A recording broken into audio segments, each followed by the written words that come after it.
Assalamualaikum warahmatullahi wabarakatuh.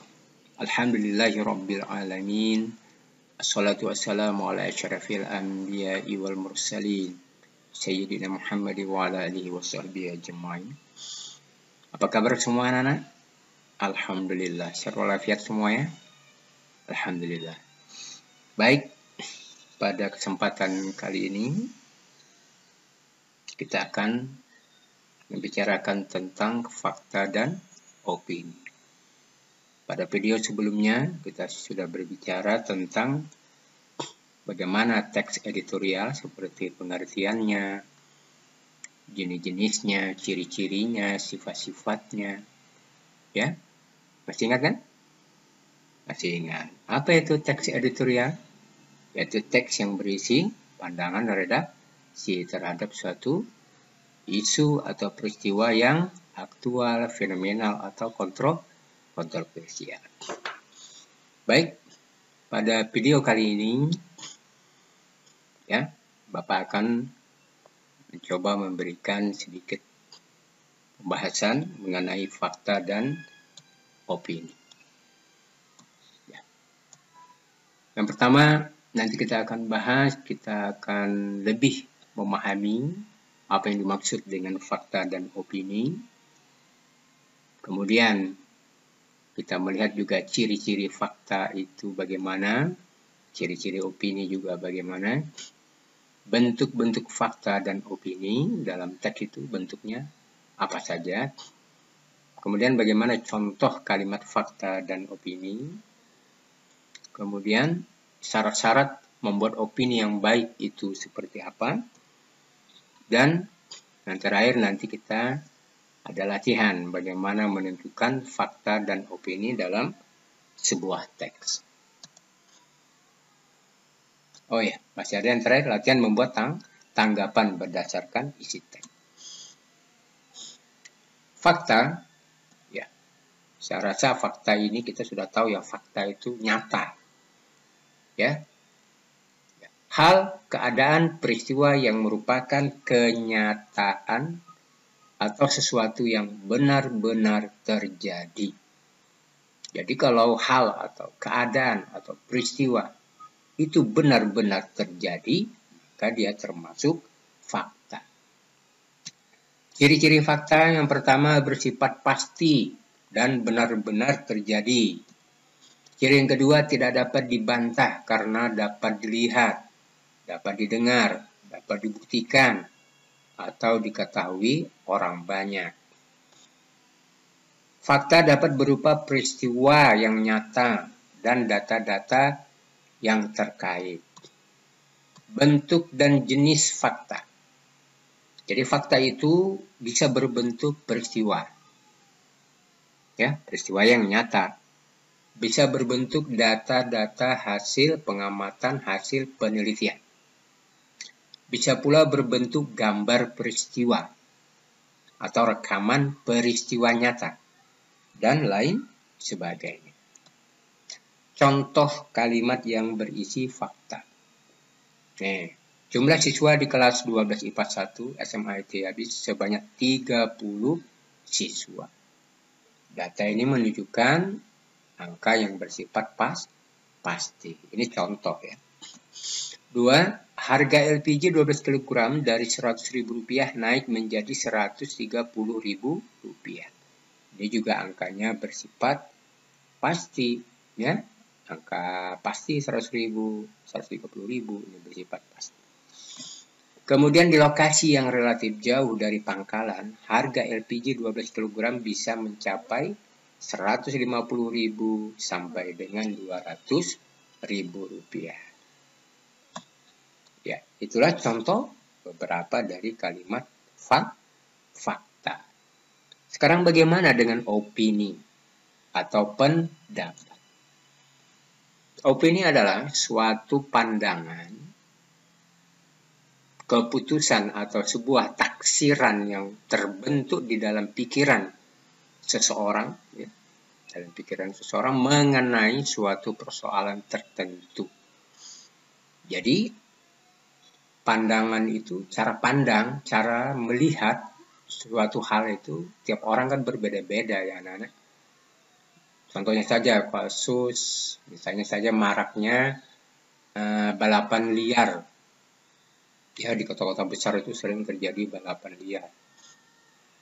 Nah kira-kira dari sudut pandang tertentu, misalnya dari sudut pandang ekonomi, apa tanggapan tentang hal itu?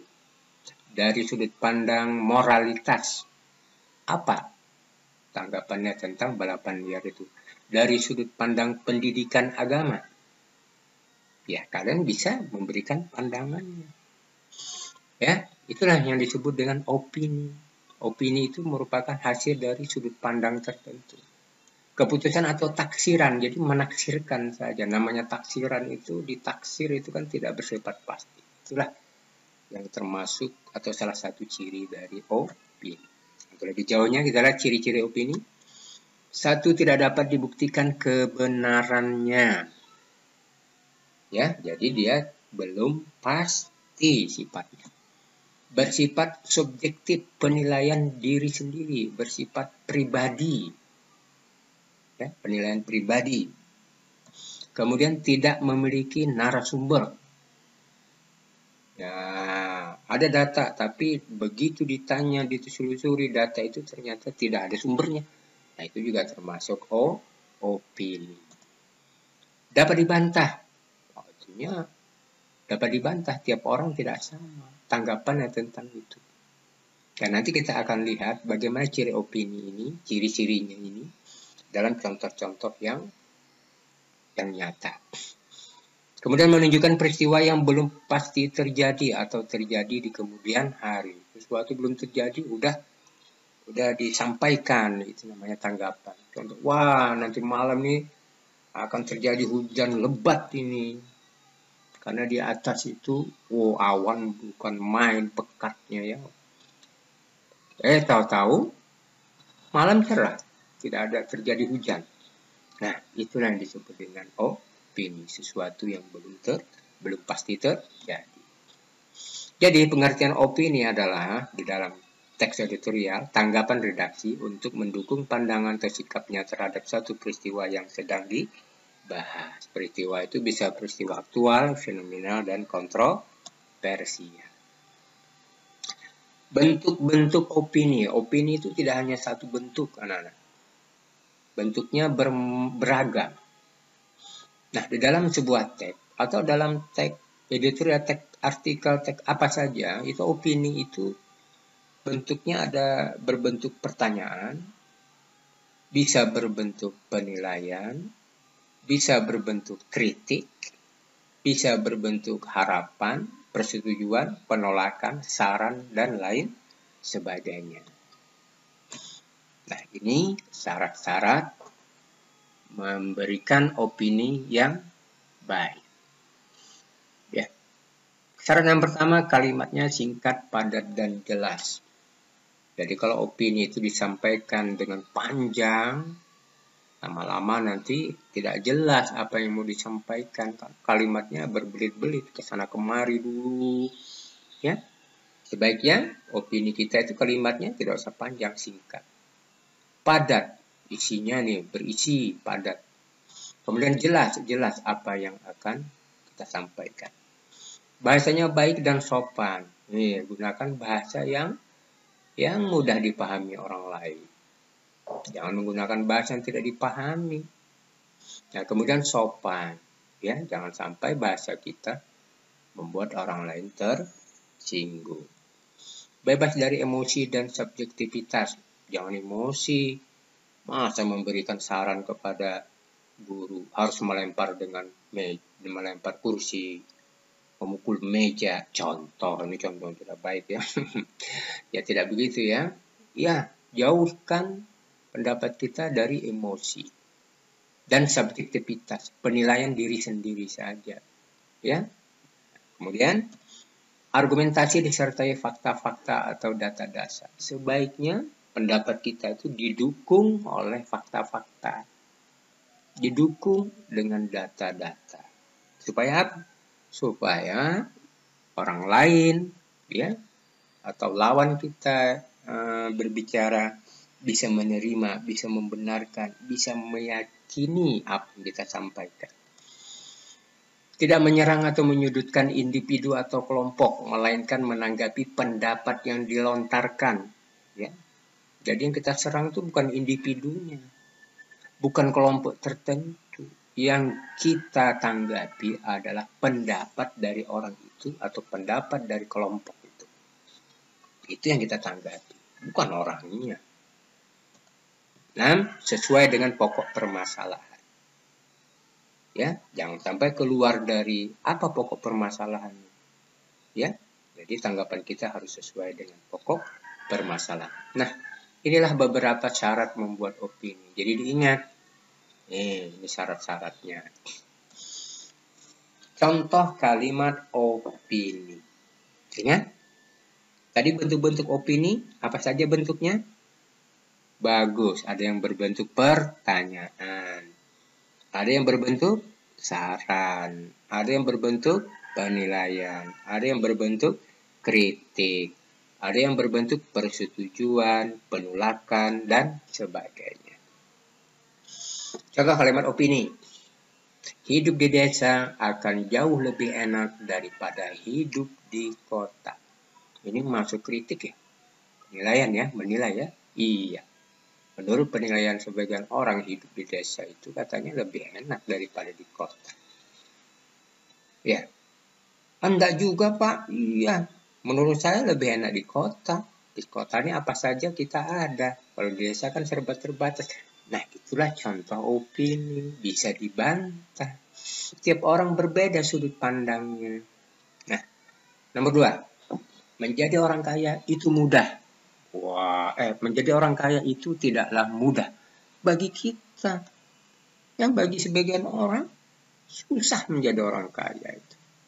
Tapi ada orang-orang tertentu cuma ngetek di rumah, duduk-duduk, uangnya bertambah. Ya kan? Banyak contohnya ya. Kemudian 3. Mungkin lusa akan terjadi badai. Mungkin. Ini perkiraan. Siapa yang bisa pastikan besok terjadi badai? Tidak ada. Nah, ini yang disebut dengan opini. Belum pasti terjadi. Menurut saya, jelas kalau menurut saya ini dia berbentuk saran. Sebuah permasalahan banjir di Jakarta sangat sulit diatasi. Nomor 5. Buah pisang rasanya lebih enak daripada buah durian. Ini juga penilaian. Ya. 6. Udara di kota Bandung sangat dingin dibandingkan di kota Jakarta. Kopi ini lebih enak bila diminum di malam hari. Bagi orang yang suka begadang, sukanya minum kopi malam hari. Tapi ada orang yang lebih suka minum kopi di sore hari. Bahkan ada yang di pagi hari. Bahkan ada yang senang minum di pagi hari, tengah hari, sore hari, bahkan ada yang malam hari. Ya itulah opini. Dan sebagainya. Nah, sekarang kita coba latihan. Latihan menentukan fakta dan opini. Sudah jelas dulu? Kita pahami dulu fakta tadi apa? Sesuatu yang benar-benar terjadi. Opini, tanggapan seseorang yang sifatnya belum pasti kebenarannya. Baik. Nah, ini ada sebuah teks. Ya, teks berjudul Sungai Ciliwung meluap, 2 desa terendam banjir setinggi 3 meter. Dari judulnya saja, kalau kita perhatikan ini termasuk opini atau fakta. Fakta. Jelas ya? Nama sungainya jelas, Sungai Ciliwung. 2 desa, berarti ada 2 desa. Nah, tinggi banjirnya adalah setinggi 3 meter. Bersifat pasti, kenapa? Angkanya mutlak.